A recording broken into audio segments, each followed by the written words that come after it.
साथियों, जहां तक सवाल पानी का है तो हम लोगों ने बहुत पहले से बात उठाई है, जो आदरणीय जगराम जी बोल रहे थे कि बगैर पानी के तो खेती संभव नहीं है और अगर पानी की व्यवस्था नहीं बनाई तो किसानों के घर खुशहाली नहीं आ सकती। पानी के इंतजाम को लेकर भी हम लोगों ने विधानसभा से लेकर विभिन्न मंचों पर अपनी बात रखी है कि हमारे पास साधन के तौर पर बेतवा नदी है। इस नदी में लाखों करोड़ों क्यूसेक पानी बरसात के दिनों में बहकर बंगाल की खाड़ी तक जाता है।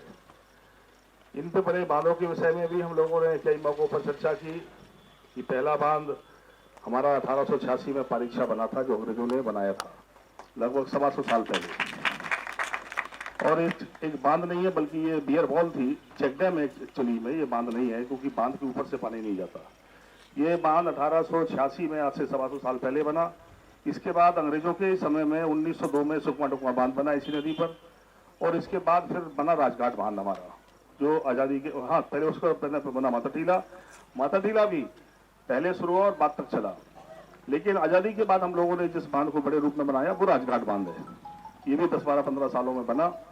ये बात मैंने इसलिए सुनाई कि ये नदी बेतवा जो भोपाल से चली थी और जाके अगर हम इसके उसको बताएं तो बंगाली खाड़ी तक पानी जाता है इसमें। ये 4 बांधों के अलावा इस पर कोई बांध नहीं बना।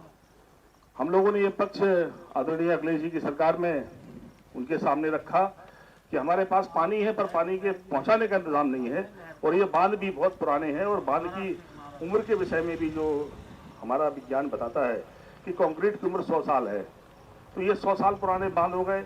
100 साल पहले बने थे, कृषि क्षेत्र बहुत कम था, उस हिसाब से इनका निर्माण हुआ था। अब उनकी कृषि की क्षमताएं बहुत बढ़ गई, कई गुना क्षेत्रफल कृषि योग्य बन गया, जिसके कारण बांध की जरूरत है, और बांध नहीं बनेगा तो किसान की हालत बिगड़ती जाएगी और एक दिन भुखमरी कगार पर पहुंच जाएंगे। मैं कह सकता हूं वर्षों के बाद उन्होंने इस बात पर गौर किया और वही सदन में ऐलान किया कि हम जांच कराते हैं, संभावनाएं तलाशते हैं और हम आपका बांध बनवाएंगे। फिर आपने देखा होगा कि आदरणीय अखिलेश जी एरस पर बांध बनाने की घोषणा करने आए। शिलान्यास के समय भी ये कहा गया कि ये बांध हम आपकी खुशहाली के लिए ला रहे हैं और हमारी कोशिश होगी कि देश और दुनिया का सबसे कम समय का बनने वाला बांध बने। योजना भी बनी, बहुत तेजी से काम भी शुरू हुआ। जो लोग पानी पर सियासत कर रहे थे उन लोगों ने भी उस पर तमाम बातें कहने की कोशिश की, लेकिन आपके सामने आज 70-80% बांध बना पड़ा है। बांध को कुल 20-30% काम रह गया था। आदरणीय हमारे किसान यूनियन के नेता भी जानते होंगे कि जिस तरह से एस्टीमेट बढ़ता है, जो बांध की लागत कुल 1000-1200 करोड़ में पूरा बन जाना था, आज जाके लागत कहां पहुंचेगी, ये आने वाला समय आपके सामने आएगा, जिसका नुकसान भी कहीं ना कहीं किसानों को उठाना पड़ता। पैसा चूंकि सरकार के पास जो भी है वो कहीं ना कहीं किसान गरीब मजदूरों का है, देश के लोगों का, प्रदेश के लोगों का है, वो नुकसान उठाना पड़ेगा। बांध का काम रुका पड़ा है। अगर ये बांध बन जाता तो बहुत सारे साधन, बांध के बनने से ना केवल हम पानी पहुंचाने का साधन बनाते हैं, बल्कि वाटर रिचार्जिंग पर बहुत बड़ा काम होता है। अगर ये पानी का बहाव यहाँ से लेकर छिड़गांव तक रहेगा तो ये सोचो कितने आपके जितने भी ट्यूबवेल है, खेतों पर कुएं थे, वो सारे कुएं जिंदा हो सकते थे, उनमें पानी मिलने लगता और बहुत बड़ी समस्या के समाधान के तौर पर देख सकते थे। एक बात उसी समय हम लोगों ने जब सर्वे हो रहा था तो ये सर्वे के अंदर एक बात निकल कर आई कि माता टीला बांध जो है, जिससे हमारा जो परीक्षा बांध है, जिससे हमारी गुड़सराय की नहर मिलती है, ये वाली नहर है, इस नहर के विषय में भी एक बड़ी जानकारी मिली। इस नहर की क्षमता 502 क्यूसेक है। जब इसका 1956 में निर्माण हुआ तो इसकी क्षमता को 502 क्यूसेक रखा गया। इसका पूरा निर्माण 502 के हिसाब से बना और ये नहर 502 क्षमता की है। लेकिन हुआ क्या कि जब तो धन्ना हेड से लेकर और जो शुरुआत है पानी की डिस्चार्जिंग की पावर पॉइंट है, उस पॉइंट से लेकर वहां तक कुल 300 क्यूसेक पानी आ रहा है। सबसे बड़ी गड़बड़ी वहीं पर है, जिसकी वजह से पानी कभी 500 क्षमता मिल नहीं पाया। अब 500 के हिसाब से जब आपने निर्माण किया है योजना का, तो जितनी सबऑर्डिनेट लिंक थे इसके, चाहे वो एरच वाला हो, कहीं का भी है, इस नहर से जितने भी लिंक थे वो 500 के हिसाब से डिजाइन है। और 500 पानी कभी चला नहीं इसमें। 500 पानी जब चल पाता है जब उसकी पूरी तरह से सिल्ट सफाई ढंग से हो जाए, वहां ऊपर बहुत गौर हो जाए। हम लोगों ने पिछली सरकार के दौरान, या जब सरकार में नहीं भी थे तो आप याद करते होंगे, आदरणीय रघुवीर नेताजी आज हमारे बीच में नहीं है, इनके फादर, वो इस विभाग में काफी ठेकेदारी भी की और जानकार बहुत थे।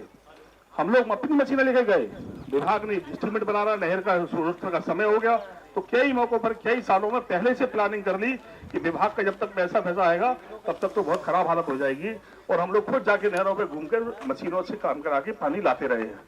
आज भी हमारी यही सबसे बड़ी बात थी कि जिनके पास मौका मिला, जिन्हें जो किसानों की बड़ी बात कहते थे, बार बार धरने पर बैठ जाते थे, जिनके हाथ में पावर थी, आज उन्होंने समाधान के तौर पर किया। हम तो ये उम्मीद लगा रहे थे लोग कि एरच के ऊपर भी बांध बनेगा और नीचे भी बांध बनेगा, तो एक भी बांध तो प्रस्ताव नहीं हुआ, वो बनने वाला बांध और जब से 3 साल से रुका हुआ जांच के नाम पर। ये नहीं समझ पाए कि राजनीति बनने के लिए कर रहे थे या बनाने के लिए कर रहे थे आप। अगर आप बनाने की बात कर रहे थे तो वह क्या बांध तो लेकर आते आप। एक भी बनता हुआ बांध रोके हो 3-4 साल से जांच के नाम पर। आप बता दो, जांच के लिए पढ़े लिखे लोग हैं या पत्रकार साथी हैं, एक कंक्रीट की जांच में कितना समय लगना है? अगर उनकी मंशा ठीक है, हम कहते हैं अगर कहीं बेईमानी किसी ने की है, सख्त कार्रवाई करो आप, लेकिन जांच की सीमा तो तय करो। 3.5 साल में जांच ही नहीं हो पाई आज तक। जिस जांच को महीने भर लगना है पूरे को, उसमें 3.5 साल से जांच हो रही है, कुछ और चीजों की बात हो रही है। ये भी बड़े सवाल खड़े हैं। बहुत सारी बातें हैं जिनको मैं आज नहीं कहना चाहता हूं। हमारा है कि समस्या का समाधान क्या है। जिनके हाथ में है जिम्मेदारी, वो कम से कम कुछ नहीं करें तो इतने तो जागरूक हो सकते हैं कि जो परेशानी है इस नहर की, किसी भी एक अच्छे इंजीनियर को बिठा लें आप विभाग के। जो मैं बात कह रहा हूं कि हेड्स, धमना हेड से लेकर ऊपर तक की जो परेशानी है, जिसमें पत्थर है नहर के बीच में, वहां पूरी 500 क्यूसेक पानी चलने की क्षमता ही नहीं है, और सिल्ट जम जाने के कारण इतनी कम हो जाती है कि आगे पानी आना संभव नहीं है। जब तक आप उसको ठीक नहीं करेंगे, सुधर नहीं सकते। और हम तो चाहते हैं किसान यूनियन के लोगों से कि हमेशा किसानों के हक में आपने लड़ाई लड़ी है, लड़ते रहे हैं। हम तो कह रहे कोशिश से पहुंचता, तो मैं सोचता हूँ कि न केवल जिंदगी बल्कि राजनीति व्यर्थ है। तो मैं कह सकता हूँ, मैं तो चाहता था कि वो भी आके बैठे, वो भी चर्चा करें। हमारी कोई लड़ाई इस मुद्दे पर नहीं है कि काम कैसे होना है।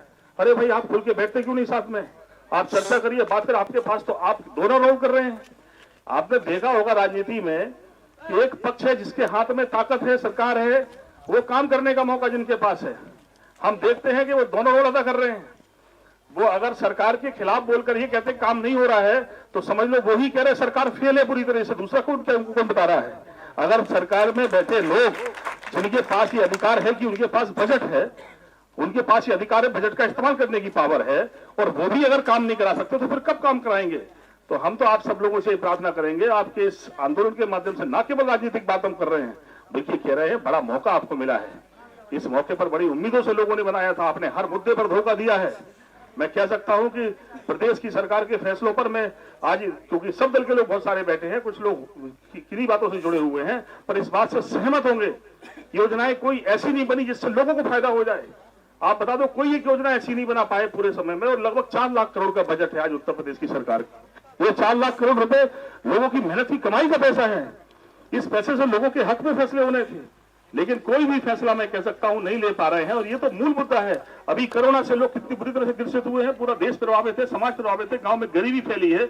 आपके हर फैसले ने नुकसान पहुंचाया है। आप नोटबंदी से किसान मजदूर को फायदा पहुंचाने की बात कर रहे थे, आपकी नोटबंदी ने गांव में बर्बादी ला दी है। बुरी हालत है, बेटियों की शादियां रुकी हैं, कोई देने वाला नहीं है, मदद करने वाला नहीं है। बहुत से परिवारों की तो ऐसी हालत हो गई कि मजबूरियों की वजह से रिश्ते दूसरे घरों में, ऐसे घरों में कर दिए जहां जीवन भर बेटी का जीवन कैसा बीतेगा ये पता नहीं चल रहा, आने वाला करेगा।